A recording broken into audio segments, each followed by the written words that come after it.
नमस्कार, स्वागत है आपका आरपीडी न्यूज राजस्थान पंचायती दुनिया में। सिरोही जिले की पिंडवाड़ा पंचायत समिति के अंतर्गत ग्राम पंचायत भारजा के वर्तमान सरपंच पुखराज प्रजापति के साथ बीते कार्यकाल में किए गए विकास कार्यों को लेकर विस्तृत चर्चा की गई। तो आइए जानते हैं सरपंच पुखराज प्रजापति ने अपने बीते कार्यकाल में पंचायत के किन किन मुद्दों और विकास कार्यों को प्राथमिकता देकर धरातल पर विकास करवाया। आरपीडी न्यूज से मैं बिरबल कड़वा और आज हम पहुंचे हैं ग्राम पंचायत भारजा के अंदर। यहाँ हमारे साथ सरपंच पुखराज प्रजापति मौजूद है। उनसे रूबरू होने जा रहे हैं कि पंचायत में 5 वर्ष में लगभग 5 वर्ष पूर्ण होने जा रहे हैं। 5 वर्ष में किस प्रकार से काम हुए हैं, ऐसी कौन सी योजनाएं हैं जो पंचायत को लाभान्वित करती है, प्रत्येक जो गाँव के जो लोग हैं और उन तक इन्होंने पहुँचाने का प्रयास किया है, ऐसे कौन से मुद्दे हैं जो भी बाकी हैं। तो करते हैं बातचीत। सरपंच साहब नमस्कार। नमस्कार। पुखराज जी, सबसे पहले अपने जो राजनीतिक दृष्टिकोण है उस बताइए कि पूर्व में आप क्या करते थे, आपका राजनीतिक परिचय जीवन है उसके बारे में थोड़ा जानकारी। पूर्व में मैं पढ़ाई कर रहा था, AA BPEd किया हुआ हूँ, परंतु मेरे गुरुजी श्री कालूराम जी गजाजी जनवा थे। उन्होंने मेरे को राजनीति में प्रवेश दिलाया और मैं संघ से जुड़ा हुआ था। उन्होंने बोला कि मेरे साथ में तू रहे। फिर मैंने राजनीति में पैर रखा। उसके बाद में मैं राजनीति में आया। फर्स्ट में मैं वार्ड पंच बना, 15 साल तो वार्ड पंच रहा। उसके बाद उप सरपंच रहा और उनके और गांव के पूर्ण सहयोग से मेरे को सरपंच बनाया गया। मैं सरपंच बनने से पहले बहुत बार मैंने राजनीति में भाजपा पार्टी से मैं जुड़ा हुआ था। 9 साल तक मैंने गांव का नगर अध्यक्ष बना। उसके बाद में मंडल उपाध्यक्ष रहा 3 साल। उसके बाद में मंडल महामंत्री रहा और हमारे सांसद साहब श्री लुम्बा राम जी चौधरी थे, अध्यक्ष जिला अध्यक्ष थे। उस समय मैं जिले का मंत्री रहा। मेरा राजनीति में पूर्ण सहयोग है और सरपंच बनने में मेरे गांव वालों का और मेरे जो कमेटी है उसका पूर्ण सहयोग है, जिसके माध्यम से मैंने गांव में बहुत अच्छा विकास के कार्य मैंने करवाए हैं।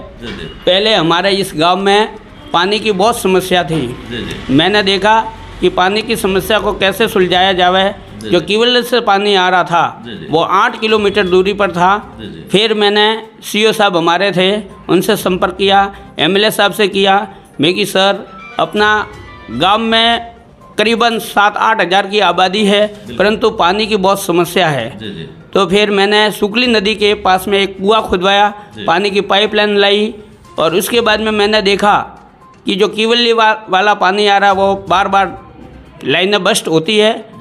तो गांव की समस्या को देखते हुए गांव वालों को निजात दिलाने के लिए हैंडपंपों पर मैंने मोटर लगवाई, ताकि गांव वालों को पानी की सुविधा बहुत हो रही है और आसानी हो रही है। अगर बात करें सरकार अब वर्तमान में जैसे JJM का काम करवा रही है, तो आपकी पंचायत में किस प्रकार से काम हुआ है? जल जीवन मिशन योजना है उसमें किस प्रकार से काम हुआ है? जल जीवन मिशन में ये केंद्र सरकार की योजना है, परंतु बहुत अच्छा काम तो हुआ है। उनकी ढिलाई की वजह से गांव वाले बहुत परेशान हैं। हमने RCC रोड जितने भी बनवाए उन्होंने तोड़ दिए। बार बार कलेक्टर साहब को, एक्शन साहब को शिकायत करने पर भी वो लोग अभी नहीं मान रहे। न नलों में कनेक्शन हो रहे, न RCC रोड हो रहा है। इससे गांव वाले बहुत परेशान हैं। बिल्कुल सर साहब, अभी हमने विजिट किया पंचायत का। सड़कें वास्तव में बनी हुई थी, लाखों करोड़ रुपए खर्च करके आपने मेहनत की, प्रत्येक गांव के सहयोग से अच्छी सड़कें बनी। लेकिन जल जीवन मिशन जो पाइप डली है, लाइनें डली है, उसकी वजह से हालत बिल्कुल दुर्दशा खराब हुई। उसकी वजह से बहुत ख़राब हुई है और लोगों को परेशानी। जो पुरानी लाइन हमारी डली हुई थी उसमें आसानी से पानी जा रहा था। ये PSD डिपार्टमेंट था, उसके बावजूद भी हमने उनको परमिशन दी तो केंद्र सरकार की वजह से दी कि जल जीवन मिशन में हमारी जो लाइनें डालनी है बाद में डलेगी या नहीं डलेगी, इस योजना में डलवा देवे। परंतु हमको ये मालूम नहीं था कि ये लोग इतनी ढिलाई बरतेंगे और लोगों तक पानी नहीं पहुँचाएंगे। पुखराज जी, अगर बात करें अगर अपने यहाँ की भारजा की, तो कितनी जनसंख्या आपके और कितने वार्ड आते हैं पंचायत के अंदर? हमारे भारजा की कुल जनसंख्या करीबन 8,500 के करीबन है। 4500 4,500 वोटर है और 13 वार्ड है।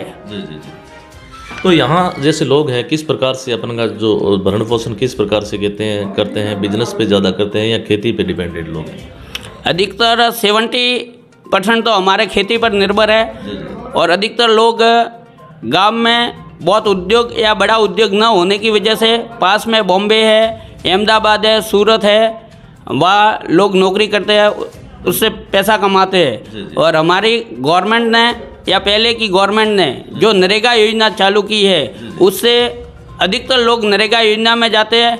हम प्रति वर्ष या जब भी काम स्टार्ट करते हैं चालू करते हैं तो 700-800 लोगों को हम रोजगार देते हैं और पर्याप्त मात्रा में मैंने नरेगा से काम स्वीकृत करवा रखे हैं और मैं लोगों के साथ में पूर्ण सहयोग करके उनको रोजगार देने की कोशिश करता हूँ।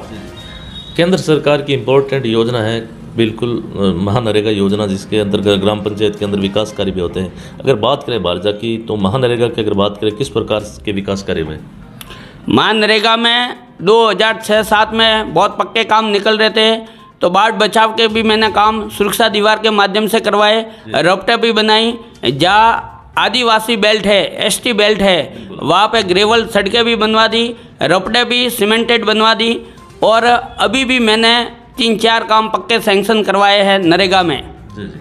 इसके अलावा सरपंच साहब बात करते हैं, अब की बार सरकार ने विशेष तौर से ग्राम पंचायतों पे विशेष तौर से फोकस किया है स्वच्छता के मामले में, लेकिन कहीं न कहीं जो योजना है वो कागजों तक सिमट कर रह गई है। धरातली स्थिति कहीं न कहीं आज भी वही हालात है। क्या कहना चाहेंगे स्वच्छता को लेकर? स्वच्छता के माध्यम में गवर्नमेंट ये रूल्स बना देवे कि हर पंचायतों में 3-4 कर्मचारी नियुक्त कर लेवे, चाहे हरिजन हो या टेंडर हो। अभी 1.5 महीने पहले हमारे कोई टेंडर हुए थे, किसी कारणवश गवर्नमेंट ने उसको अस्वीकार कर लिए, निरस्त कर लिए। अभी टेंडर होने वाले हैं। हम पंचायत के माध्यम से ही प्रति महीना 24,000 रुपये लोगों को, हरिजनों को देते हैं और स्वच्छता के बारे में साफ सफाई करवाते हैं। जी सर, मतलब इसके अलावा अब की बार सरकार ने एक बहुत बड़ी मुहिम चलाई है कि अपना पूरा भारत देश है हरा भरा हो, हरित राजस्थान जिसे अपन कहते हैं, वृक्षारोपण को लेके। लेकिन एक बार वृक्षारोपण हो जाता है उसके बाद में कभी भी वजह क्या पता क्या रहती है कि बजट का अभाव होता है या किसी वजह से मानो आप जो पेड़ पौधे हैं वो फलते फूलते नहीं। क्या कहना चाहेंगे वृक्षारोपण को लेकर, किस प्रकार से कार्यक्रम हुआ आपके यहाँ पे? वृक्षारोपण के बारे में हमने करीबन यहाँ 1500 पेड़ लगवाए हैं। कृषि जो हमारी पंचायत की भूमि है उसमें करीबन 500 से 700 पेड़ लगवाए। फिर हमारी जो सारागाह भूमि थी उसमें 1200-1300 पेड़ लगवाए हैं, परंतु वह पर्याप्त मात्रा में पानी या बोर न होने की वजह से या कुआं न होने की वजह से पर्याप्त मात्रा में उनको पानी नहीं मिल रहा है, इससे वो पेड़ सूख जाते हैं। बिल्कुल बिल्कुल। तो उसके लिए कोई विशेष मॉनिटरिंग वगैरह ऐसे कोई? मॉनिटरिंग ये है कि राज्य सरकार हर जहाँ पेड़ लगवाए हुए हैं, पेड़ पौधे जहाँ है वहाँ पे या तो बोर कराए या ट्यूबवेल खुदवाए या फिर टैंकरों से उसमें सप्लाई करने के लिए गवर्नमेंट ग्राम पंचायतों को फंड रिलीज करे ताकि हम उनकी सार संभाल अच्छी तरह से कर सकें। और हर गांव के नागरिक को ये समझना चाहिए कि एक पेड़ वो माँ के नाम है। जो गवर्नमेंट ने, राजस्थान सरकार ने, केंद्र सरकार ने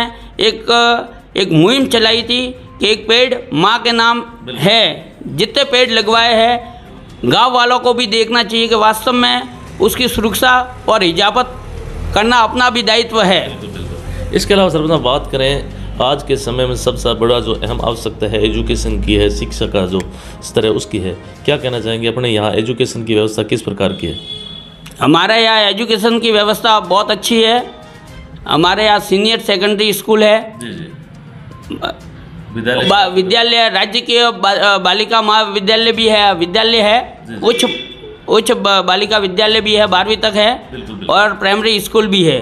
यहाँ के लोग पहले इतने एजुकेशन या उस पर ध्यान नहीं देते थे, अब करीबन 8-10 साल पूर्व से ये लोग बहुत अच्छी तरह ध्यान देते हैं। लड़के लड़कियाँ और SC बेल्ट, ST बेल्ट भी अब स्कूलों में जा रहा है और अध्यापक पूरी तरह से शिक्षा पर ध्यान दे रहे हैं। सरपंच साहब कभी विद्यालय के अंदर जाते हैं, विजिट करते हैं, विद्यालय की स्थिति जानते हैं आप? मैं कई बार जाता हूँ, हफ्ते में 2-3 बार चला जाता हूँ। बच्चों को समय समय पर उनको प्रोत्साहित भी करता हूँ, मोटिवेट भी करता हूँ, और शिक्षकों को यदि उनकी कमियां होती है तो उनको बोलता भी हूँ कि आप बच्चों पर, विद्यार्थियों पर अच्छी तरह ध्यान देवे। सरपंच साहब, कहीं न कहीं युवा पीढ़ी है वो नशे की तरफ अग्रसर हो रही है। आजकल नशे बहुत ज़्यादा हो रहे हैं, मेडिकेट नशे या किसी भी प्रकार के। तो युवाओं के लिए कोई अपने ऐसा कोई एक अलग से मुहिम कि नशा भी छोड़ें और इसके साथ साथ खेलों की तरफ भी बच्चे हैं वो अग्रसर हो, उसके लिए कोई ऐसा कोई प्लान वगैरह हुआ अपने आपके माध्यम से? प्लान तो ऐसी बात है कि जो बच्चे हैं अभी इतना नशा तो करते नहीं हैं, ठीक है, गुटखा है, बीड़ी है, सिगरेट है, दूसरा तो कोई यहाँ पे कोई ऐसा नशा है नहीं। और जब भी होता है तो उनको हम कोसते हैं, उनको बोलते भी है कि भैया शरीर के लिए नशा बहुत ख़राब है, नशा नहीं करना चाहिए। अभी आपकी जवानी है, बुढ़ापे में आपको बहुत दर्द होगा, इसलिए नशा छोड़े। उनको इसलिए नशा छोड़ने के लिए प्रेरित करते हैं। सर साहब, खेलों के लिए भी कोई ऐसी व्यवस्था की है, खेल ग्राउंड वगैरह जो बच्चों के लिए, ऐसे कोई व्यवस्था अपने आपके माध्यम से हुई, पंचायत के माध्यम से? पंचायत के माध्यम से स्कूल में जितने क्रीड़ा स्थल है या खेल मैदान है उनकी मैंने बहुत अच्छी तरह से विकसित करवाया। खेल मैदान के चारों ओर ग्राउंड बनवाए, ट्रैकिंग अभी पास करवा लिया है, नेट की व्यवस्था है, वॉलीबॉल की व्यवस्था है। माध्यमिक स्कूल में बच्चे रेगुलर शाम को वॉलीबॉल खेलते हैं, बास्केटबॉल खेलते हैं। और खेल मैदान जो हमारा बना हुआ है 8 बीघा भूमि में, उसमें क्रिकेट का भी खेलते हैं। बच्चों में अभी खेल के प्रति बहुत अच्छी रुचि है। भारजा वास्तव में इसमें अग्रणी है, जहाँ भी जाते हैं तो ट्रॉफी लेके आते हैं। खेल उनके लिए बहुत महत्वपूर्ण बना हुआ है। सर साहब, अंत में मेरा क्वेश्चन रहेगा, आपने जो कांग्रेस सरकार का कार्यकाल है वो भी नज़दीक से देखा है और लगभग अपना भाजपा की सरकार है, वर्तमान में 1 वर्ष लगभग पूर्ण होने जा रहा है और मुख्यमंत्री भजनलाल जी शर्मा है। क्या कुछ परिवर्तन हुआ विकास कार्यों में, कुछ कहना चाहेंगे इसको लेकर? विकास कार्य में परिवर्तन तो अभी देखने को मिल रहा है। अभी उनका कार्यकाल 1 वर्ष ही पूरा हुआ है। कांग्रेस सरकार ने पूरा खजाना खाली कर रखा था।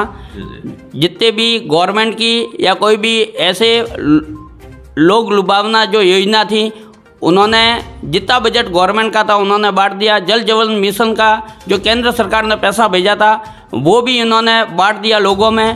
तो अब हमारे सीएम साहब जो भजनलाल जी शर्मा बैठे हुए हैं, अभी उनके पास में बहुत कम मात्रा में धन बचा हुआ, वो अभी सीमित कर रहे हैं। जो इन्वेस्टमेंट अभी कोई 9 से 12 तारीख तक है, उनमें करोड़ों लाखों करोड़ों रुपए इन्वेस्टमेंट बाहर के जो देश है वो भी कर रहे हैं। उससे राजस्थान सरकार में बहुत अच्छी तरह विकसित भी होगा और तेज गति से विकसित होगा, ऐसी हमें संभावना है। अगर यहाँ की बात करें, स्थानीय विधायक वर्तमान में भाजपा से क्या उम्मीद और आशा लगाए बैठे हैं? वर्तमान विधायक जी सरल और अच्छे स्वभाव के हैं, हमको प्रेरित भी करते हैं। समय समय पर जब भी उनके पास में चाहे सामाजिक समस्या हो, पंचायत की समस्या हो या फिर पैसों की कोई समस्या हो, तो जब भी हम उनके पास में जाते हैं वो कभी मना नहीं बोलते हैं, हमको बजट अलॉट करते हैं जिससे हम गांव में विकास करवाते हैं। अपने क्षेत्र की जनता आपको देख रही है, क्या शब्द कहना चाहेंगे, 2 शब्द, जिन्होंने आज आप जिस चेयर पे बैठे हैं इन्होंने बिठाया आपको, क्या शब्द, 2 शब्द उनके लिए? गांव का बहुत बड़ा एहसान मेरे ऊपर है। पूरा गांव यानी भारजा गांव का पूरा एहसान है। उन लोगों ने सबने मिलकर प्रेम, प्यार और स्नेह से मेरे को इस कुर्सी पे बिठाया है। मेरा दायित्व है कि उनकी रक्षा करना, उनके हर हितों की रक्षा करना और काम के बारे में उनको प्रोत्साहित करना और उनको रोजगार देना। और सबसे बड़ा जो गांव के लोग हैं उसके साथ में मेरे जो कार्यकारिणी है या कमेटी है, जो वार्ड पंच बने हुए हैं, वो मिलजुल कर मेरे साथ में कंधे से कंधे मिलाए हुए हैं। उनकी वजह से ही मैं गांव में विकास और मर्जी मुताबिक काम करवा सकता हूँ। यदि वो मेरे खिलाफत होते तो मैं इस कुर्सी पर नहीं बैठता। उनका पूर्ण सहयोग और साथ है। और मेरे जितने भी पुराने गुरु हैं उन्होंने मेरे को हर चीज़ में प्रोत्साहित किया, हर प्रकार का सहयोग और साथ दिया, हर झगड़ों टंटों में मेरा साथ दिया। गांव पूरा आज भी मेरे साथ में है, कल भी और हमेशा मेरे साथ में रहेगा। मैं पूरे गांव से यही आशा करता हूँ सरपंच साहब एक क्वेश्चन रह गया, अगर वापिस एक बार सीट आती है तो पुखराज जी प्रजापत क्या चाहेंगे, एक बार पुनः सरपंच बनना चाहेंगे? ये सुनो। ऐसी तमन्ना जरूर है, वो फिर गांव वालों के ऊपर है।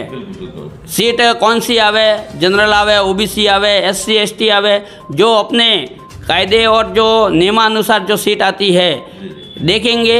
हमारे गुरुओं का मान सम्मान और इज्जत करते हैं। वो लोग कहेंगे कि कूदना है राजनीति में तो कूदेंगे, नहीं कूदना है तो नहीं कूदेंगे।